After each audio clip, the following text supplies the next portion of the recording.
L'émission de France 2 du 3 octobre 2011, Un œil sur la planète, sous-titrée « Un État palestinien est-il encore possible ?», a présenté du conflit israélo-palestinien une image déséquilibrée. Le film que vous allez voir analyse plusieurs épisodes où le magazine de France 2 a distordu l'histoire du conflit et la réalité sur le terrain. Dans une démocratie, les citoyens ont le droit de critiquer. Ils ont le devoir d'argumenter leurs critiques. Notre film porte l'espoir d'un avenir où l'État d'Israël et l'État de Palestine pourront vivre l'un à côté de l'autre une paix fondée sur la compréhension mutuelle. Celle-ci exige la vérité.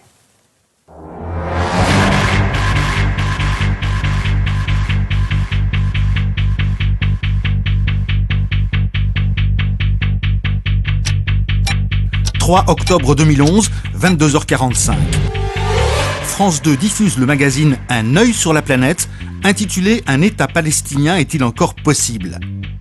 760 000 téléspectateurs, 2h04 d'antenne, France 2 affiche une vérité, une seule, celle des Palestiniens. Et dès la 27e seconde du magazine, générique compris, le présentateur Étienne Lénart, d'un ton assuré, énonce son premier mensonge par omission. Y aura-t-il un jour une Palestine libre aux côtés d'Israël ?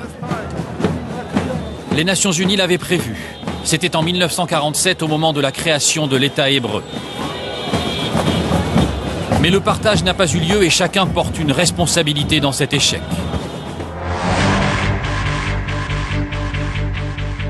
Le 29 novembre 1947, le plan de partage de la Palestine est voté à l'ONU.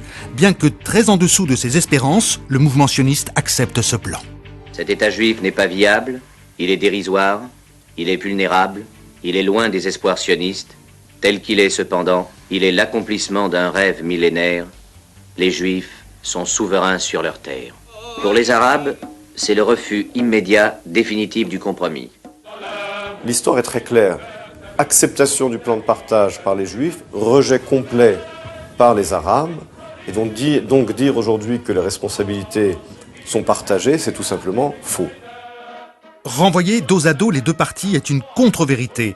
Un œil sur la planète revisite l'histoire à travers le regard palestinien. Et là, le raccourci me paraît effectivement être un petit peu problématique, dans la mesure où il dissimule quand même le fait que, initialement, au départ, ce sont bien les Palestiniens qui rejettent le plan de partage. L'approche simpliste, partielle et souvent partiale de cette émission a déclenché une très vive polémique. Les journaux se sont fait l'écho du malaise qui régnait au sein des amis d'Israël, obligeant le président du CRIF à réagir dans une lettre adressée à la direction de France Télévisions. Des voix se sont élevées pour défendre France 2, mais ces voix sont venues essentiellement des sites radicaux pro-palestiniens. On ressort les caricatures immondes venues d'un autre temps. Quoi ? La neutralité, l'objectivité supposée du travail des journalistes de France 2 aurait-elle été prise en défaut ? Sur le site de France Télévisions, pas de commentaires. Mais par contre, l'association France-Palestine Solidarité relaye le communiqué de la Société des journalistes de France 2 qui déclare « Aucun détracteur n'a été en mesure de pointer la moindre erreur factuelle dans les reportages, les plateaux ou les interviews. » Par ailleurs, la Société des journalistes ajoute qu'un travail journalistique rigoureux n'appelle aucune excuse.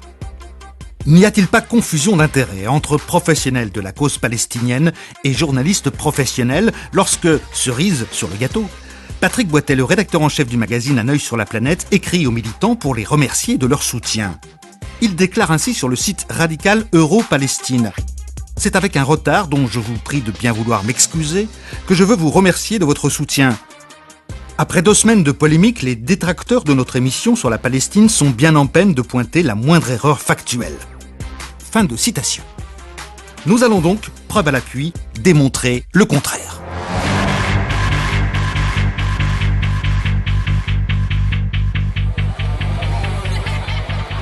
Erreur factuelle ou mensonge par omission ? Ne pas tout dire, c'est ça, la vraie désinformation.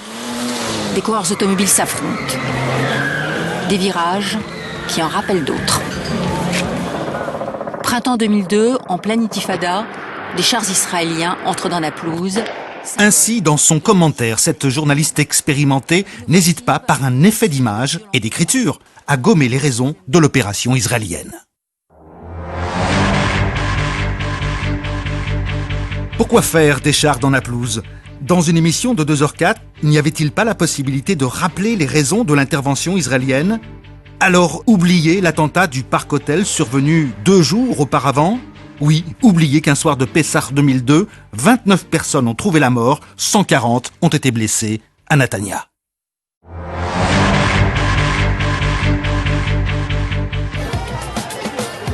Alors, ce qui m'a frappé dans le reportage, c'est la sympathie, la chaleur de l'engagement pour la cause palestinienne. Et je le dis en toute clarté, c'est normal, c'est justifié. Je ne fais strictement aucun reproche à ce parti pris-là, parce que de nos jours, dans la situation actuelle, il est vrai que la cause palestinienne, quand elle revendique un État à côté d'Israël, a plus de sex appeal, si j'ose dire, que la cause israélienne. Bonsoir. C'est un véritable choc d'arriver à Ramallah, la capitale économique de la Cisjordanie. On était habitué à des images de chaos, des images d'affrontements. Elles ont quasiment disparu. Il y a dans la manière dont le reportage est présenté, et surtout la première partie, il y a quelque chose qui ressemble, ni plus ni moins, qu'à ce qu'on appelle en littérature un récit d'édification. C'est-à-dire qui est censé inspirer la vertu et inspirer la piété. Il y a quelque chose, je dirais, de très angélique et alors là, de 2 choses l'une. Ou bien ils le savent, ils en sont conscients, mais bien entendu, ils ne l'assument pas ouvertement parce qu'on est dans une télévision publique et parce qu'un journaliste est censé être objectif. Et là, je dirais qu'il y a un petit problème peut-être de déontologie. Ou bien ils ne s'en rendent pas compte, et là je dirais que c'est très grave. Ramallah est dirigé par une administration très compétente qui veut en faire la vitrine de toute la Palestine. Ramallah, la capitale économique, en est sa vitrine. Une frénésie immobilière s'est emparée de cette ville, un boom sans précédent. À un moment, le commentateur dit Ramallah, c'est la vitrine de l'autorité palestinienne, et c'est vrai qu'ils l'ont conçu comme ça, et pourquoi pas, et très bien, et tant mieux. Mais d'une certaine manière, ce reportage, c'est la vitrine de l'autorité palestinienne, c'est-à-dire comme si l'un se renvoyait à l'autre finalement la même tâche. On pourrait croire, à ce stade du reportage, que l'occupation israélienne a disparu du discours très marketing des Palestiniens. Mais la journaliste se charge rapidement de rectifier le tir. Dans cette nouvelle Palestine, personne n'oublie la réalité de l'occupation. On espère qu'ils réussiront à installer la paix et à nous créer un État, une Palestine libre qui ne soit pas victime d'agressions israéliennes à toute heure. Un État, ça veut dire la sécurité. Aujourd'hui, on peut tomber sous les balles de l'armée israélienne dans la rue sans avoir rien fait.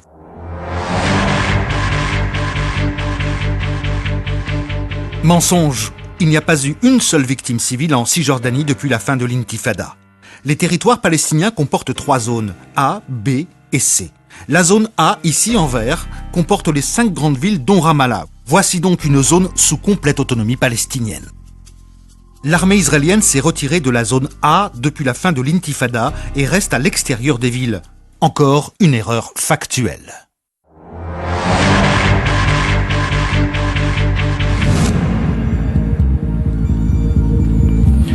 Nous sommes ici au commissariat de la ville de Sderot avec cette exposition un tout petit peu particulière, vous le voyez, cette collection des roquettes, il y en a des dizaines qui sont tombées ces derniers mois et ces dernières années sur la ville. Ces attaques, elles font souvent des blessés, parfois des morts et elles sont évidemment inacceptables.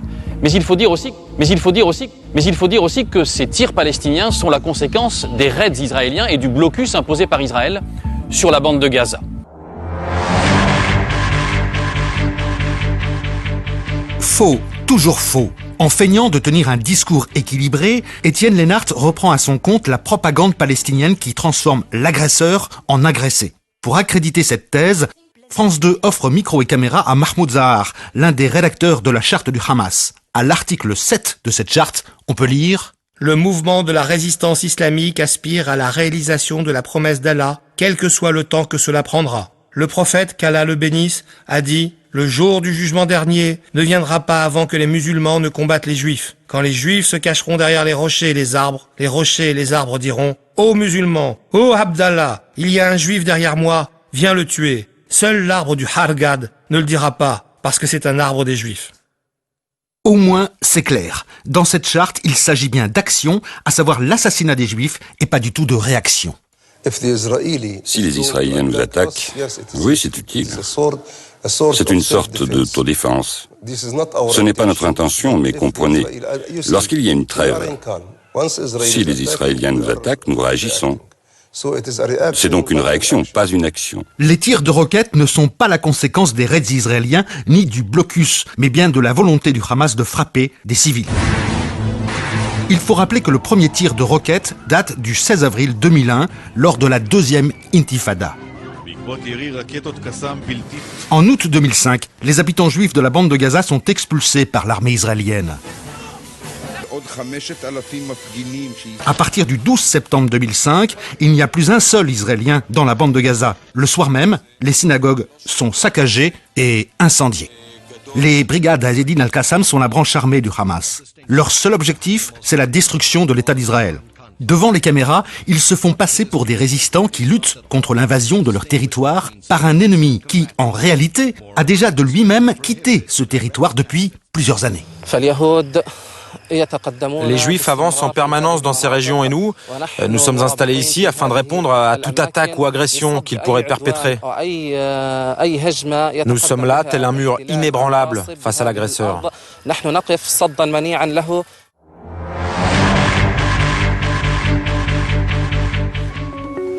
Le reportage est signé Katia Clarins et Valérie Lucas. C'est l'unique entrée vers Gaza depuis Israël. Et elle donne le ton. Katia Clarins connaît bien Gaza. Un tunnel-cage. En avril 2011, elle publie Une saison à Gaza, voyage en territoire assiégé, où elle raconte son immersion dans une famille palestinienne avec laquelle elle est entrée en empathie. Katia Clarins rappelle l'enlèvement de Gilad Shalit. Elle n'hésite pas à dénoncer le régime autoritaire du Hamas. Elle montre même un opposant qui ose s'exprimer. Parle des missiles Grad, importés par les tunnels, et filme même l'hôtel de luxe aux 5 étoiles de Gaza. Elle va à contre-courant du discours misérabiliste des pro-palestiniens lorsqu'elle parle des 300 camions qu'Israël laisse entrer par jour, quand elle filme le centre commercial débordant de produits de consommation. Un contre-courant surprenant. Mais lorsqu'elle traite de la sécurité d'Israël, les mots claquent et ne disent plus la vérité. Le territoire, déjà cerné par un mur et des miradors, s'est vu imposer par l'armée israélienne une nouvelle zone tampon. Un no man's land de 300 mètres de profondeur, rasé par les bulldozers de l'armée israélienne, qui tire à vue sur quiconque y pénètre. Des tirs, il y en a régulièrement. La zone tampon abrite près d'un tiers des terres agricoles de la bande de Gaza.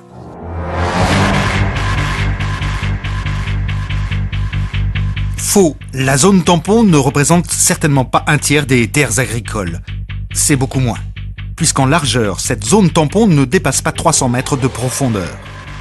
Regardez en haut, à gauche de l'écran, prenez l'échelle, vous pouvez vous rendre compte combien représente 8 km sur la carte.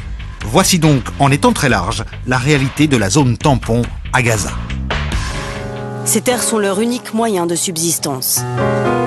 Alors malgré le danger, ils doivent y pénétrer pour planter ou récolter. L'armée israélienne peut alors tirer à vue. Tirer à vue signifie tout simplement tirer sans sommation. Pour étayer ses propos, la journaliste n'hésite pas à utiliser un document de propagande d'une ONG, soi-disant internationale, qui veut faire passer des tirs de sommation en l'air pour des tirs à vue. S'ils ne sont pas armés, il y a des tirs de semence pour leur signifier de ne pas s'approcher parce qu'ils sont trop proches, ils sont sur une zone militaire et qu'il est devenu parce que le gouvernement de Gaza est un gouvernement terroriste.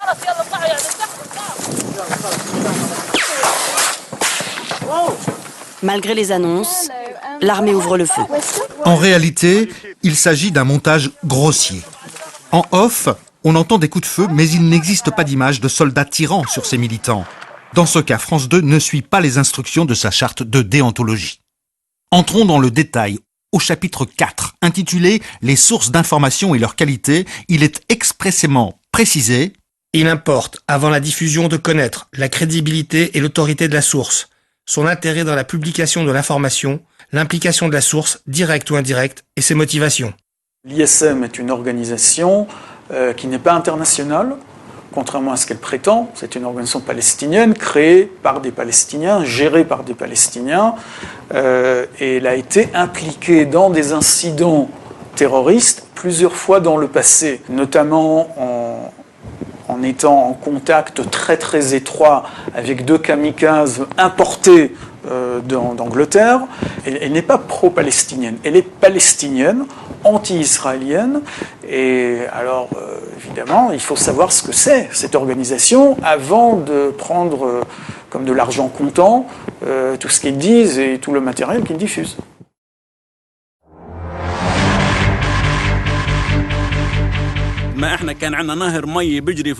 Autrefois, une rivière coulait au milieu du village. Mais aujourd'hui, pour boire de l'eau, il faut l'acheter à la compagnie d'eau israélienne. Dans ce reportage, on zappe, on oublie totalement de vérifier les informations. Vérifier les informations, lorsque j'ai vu ce paysan qui expliquait qu'on ne lui donnait pas suffisamment d'eau et qu'il devait acheter de l'eau. Il y a dans le monde arabe une attitude vis-à-vis de l'eau qui est très différente de celle en Israël parce qu'on n'achète pas l'eau. Alors lorsqu'il dit qu'il faut acheter de l'eau à Mekorot, c'est tout à fait logique puisqu'il y a une coopération entre le gouvernement palestinien et le gouvernement israélien, et le gouvernement israélien fournit de l'eau de façon régulière aux Palestiniens. Valérie Offenberg a voulu revoir et corriger un œil sur la planète. Pendant 2 ans, au ministère des Affaires étrangères, elle a été à l'origine de projets innovants au Proche-Orient, justement dans le domaine de l'eau. À 1 kilomètre du campement, la station de pompage israélienne, dont les Bédouins ne peuvent pas profiter. Regarde, l'eau est là. Tu l'entends? Ça chante dans nos oreilles. Mais moi et mes enfants, on n'a pas le droit de la boire.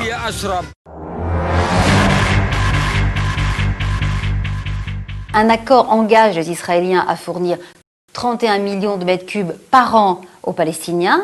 Et dans les faits, Israël aujourd'hui fournit près de 61 millions de mètres cubes aux Palestiniens, soit le double. Donc ce sont des informations réelles, factuelles, et qui contredisent totalement les informations qui ont été données dans ce documentaire. En plus des colons dans la vallée du Jourdain, il y a aussi des zones de tir pour l'armée et des réserves naturelles contrôlées par Israël. Aux Palestiniens, on rationne l'eau et on interdit de construire. Je me suis entretenue avec Étienne Elnart et je lui ai dit « Mais vous ne montrez pas le point de vue des Palestiniens, vous montrez le point de vue que vous avez du conflit et vous êtes allé chercher des informations qui confirmaient ce que vous pensez. La preuve en est, je leur ai dit « Pourquoi est-ce que vous n'êtes pas allé demander aux Israéliens ?» Et ils ont convenu qu'ils avaient beaucoup de mal à imaginer qu'il y avait une bonne volonté du côté israélien de fournir de l'eau du côté palestinien. Il existe aux États-Unis un lobby pro-israélien très puissant. Quel est son véritable poids? Regardez l'enquête d'Estelle Loussoufa et Christophe Aubert. Lobby pro-israélien, lobby juif, aurait pu dire Étienne Elnart. L'angle du reportage, lui, est pourtant clairement affiché. France 2 ouvre maintenant une sorte de page spéciale dans cette émission spéciale, avec cette promesse en début de sujet, on va lever le voile sur une puissance occulte. L'AIPAC siège dans ses bureaux flambant neufs à Washington. Depuis plus de 40 ans, ce lobby défend les intérêts de l'État hébreu aux États-Unis. Dans un pays où les campagnes électorales coûtent cher, aucun politicien américain ne peut faire l'économie du soutien financier de l'AIPAC. La position d'un élu sur la question israélienne détermine la générosité du lobby. N'importe quel politicien américain sait que s'il appuie la politique israélienne, s'il ne la remet pas en question, il sera récompensé par de généreuses contributions pour sa campagne électorale que l'AIPAC ou d'autres organisations vont faire distribuer. Soit on soutient Israël parce qu'on est un fou de Dieu, parce qu'on est un illuminé, parce qu'on est un protestant évangélique, etc. Et bien sûr qu'il y en a, et bien sûr qu'ils ont de l'influence, et il fallait bien sûr donc en parler. Soit on est pro-israélien parce que pour aller vite, on est payé par le lobby pro-israélien. En gros, on a le sentiment que les congressistes n'auraient rien demandé d'autre que d'être pro-palestiniens, mais ils en sont empêchés par l'argent qui coule à flot et dont ils ont besoin pour la campagne électorale.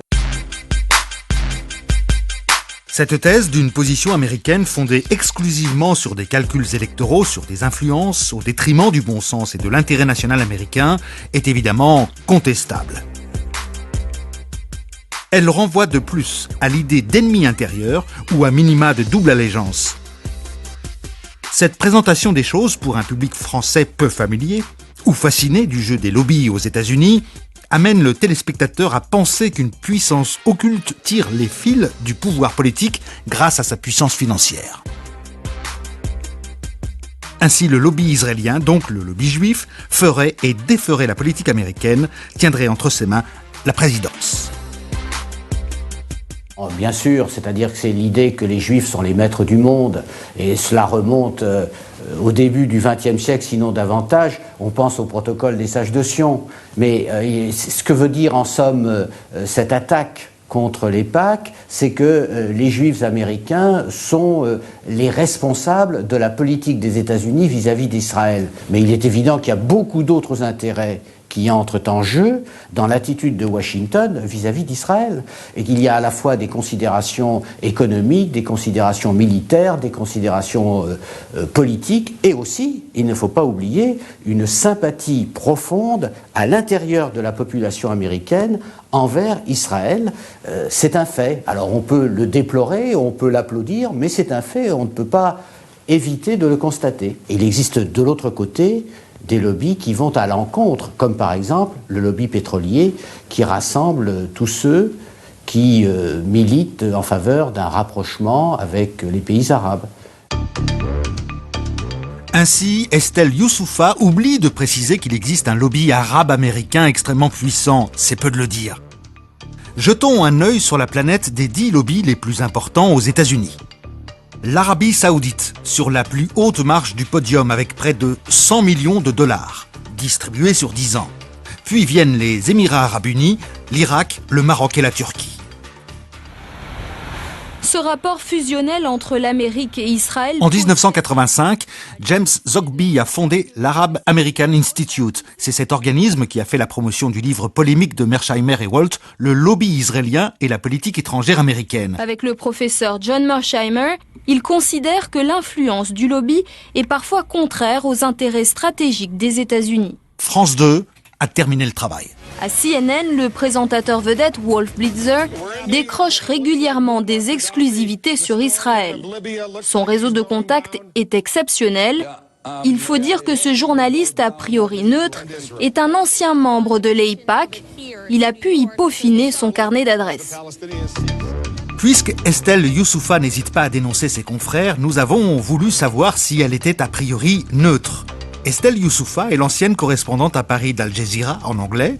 Elle a travaillé un temps pour iTélé et LCI, puis par la suite elle a rejoint Al Arabiya à Dubaï de 2006 à 2008. On n'est jamais mieux servi que par soi-même.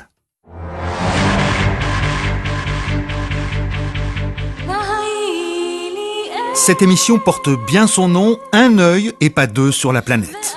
Et c'est à Hébron que le regard unilatéral des reporters de France 2 atteint son paroxysme.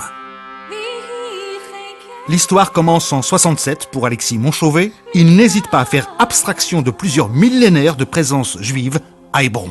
Fort de cet attachement biblique, des colons se sont installés à Hébron dès 1968.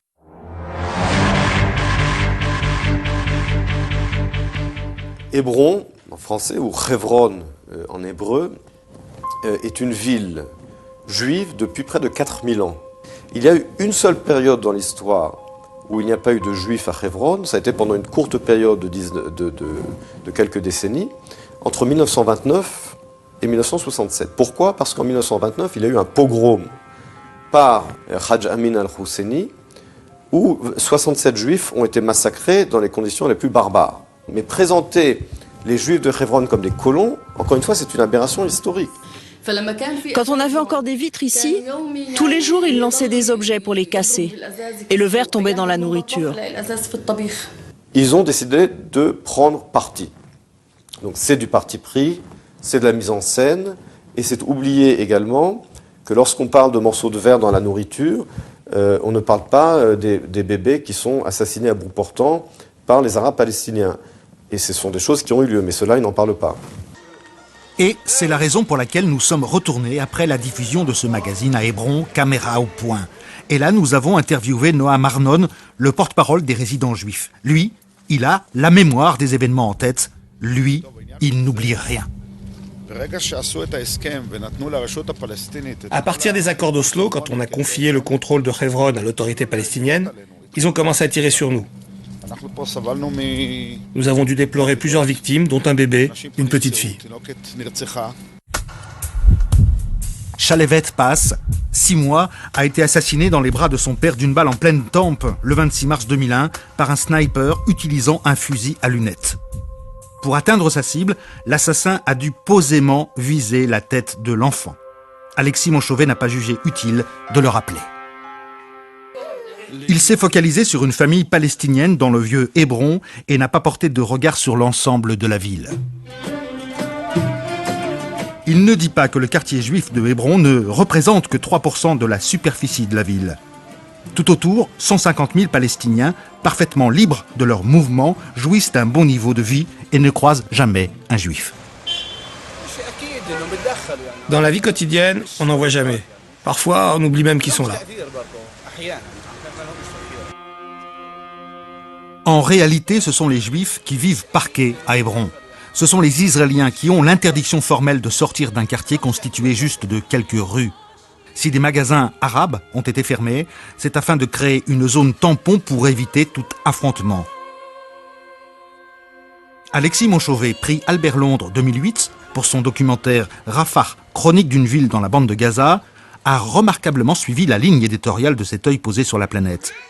Car il s'agit bien ici de cela. Surtout, ne pas confronter les versions, ne pas croiser les regards. C'est un reportage complètement unilatéral. Je suis convaincu que si les téléspectateurs avaient pu voir la réalité, ils auraient au moins compris qu'il y a deux parties dans le conflit. Mais ils n'ont pas pu voir la réalité. La mosquée est coupée en deux ici. Une moitié pour les juifs et une moitié pour les musulmans. De l'autre côté, c'est pour les juifs. Ça n'ouvre que pour les fêtes religieuses.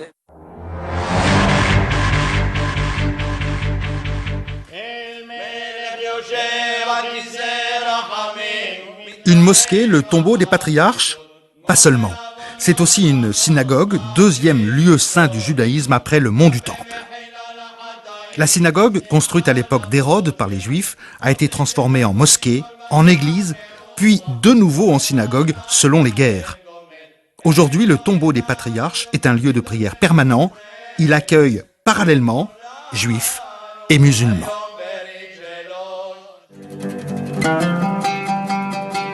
Si le caractère sacré d'Hébron est cher aux Juifs et aux musulmans, que dire de Jérusalem ? Ville 3 fois sainte et objet de toutes les convoitises.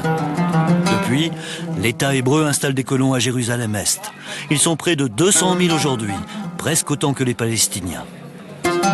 L'objectif avoué d'Israël, renverser le rapport démographique en faveur des Israéliens et empêcher à jamais que la ville sainte soit à nouveau divisée. Effectivement, Jérusalem est réunifiée depuis 1967. Seulement, Alexis Monchauvet se trompe encore en oubliant de rappeler que la présence juive a été ininterrompue pendant 3000 ans à Jérusalem, sauf de 48 à 67. Depuis le 19e siècle, les Juifs sont majoritaires dans la ville. En 1880, Jérusalem comptait 31 000 habitants, dont 17 000 Juifs, 8 000 musulmans et 6 000 chrétiens.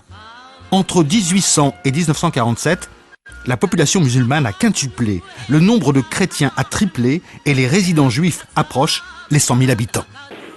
En 1948, les Jordaniens ont expulsé les Juifs de la vieille ville. Ils ont incendié les synagogues et transformé le mur des lamentations en latrines et dépotoirs. Depuis 1967, la liberté de culte est garantie à toutes les religions et les musulmans gèrent l'esplanade des mosquées de façon autonome. Il manque aussi dans ce reportage une donnée statistique essentielle. Le nombre d'Arabes ne cesse d'augmenter à Jérusalem. En valeur absolue, mais aussi proportionnellement, ils représentaient 25% de la population de Jérusalem en 1967. Ils sont plus de 34% aujourd'hui. Là encore, il y a des statistiques. qui sont à la disposition de tout le monde. Tout est tout à fait transparent. Et c'est pour ça que dire le contraire des faits connus, reconnus et vraiment incontestable, cela relève d'une certaine malhonnêteté intellectuelle. France 2 ne montre pas non plus que les Arabes de Jérusalem jouissent d'un bon niveau de vie. Ils fréquentent librement les centres commerciaux de Jérusalem-Ouest, libres d'étudier à l'université et de se faire soigner dans n'importe quel hôpital de la ville. Et d'ailleurs, tous les sondages montrent qu'une majorité des Arabes de Jérusalem préfèrent vivre sous souveraineté israélienne que palestinienne. Le journaliste de France 2 aurait pu très facilement le vérifier sur le terrain. Je suis sûr que le côté israélien est beaucoup mieux. Quoi ? Du point de vue économique, travail, sécurité sociale et plein de trucs.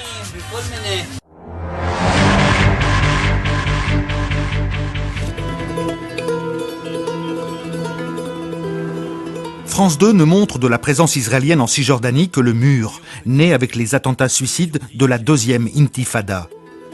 Depuis la construction de ce mur, les attentats ont été stoppés. À aucun moment, les téléspectateurs ne sauront que la plupart des barrages ont été levés, comme vous pouvez le voir sur ces images, et que toutes les routes sont accessibles aux Palestiniens. La cohabitation entre Juifs et Arabes est complètement occultée, alors même que des milliers de Palestiniens et d'Israéliens se côtoient chaque jour. Caméras de surveillance, postes d'observation, les colonies sont des camps retranchés.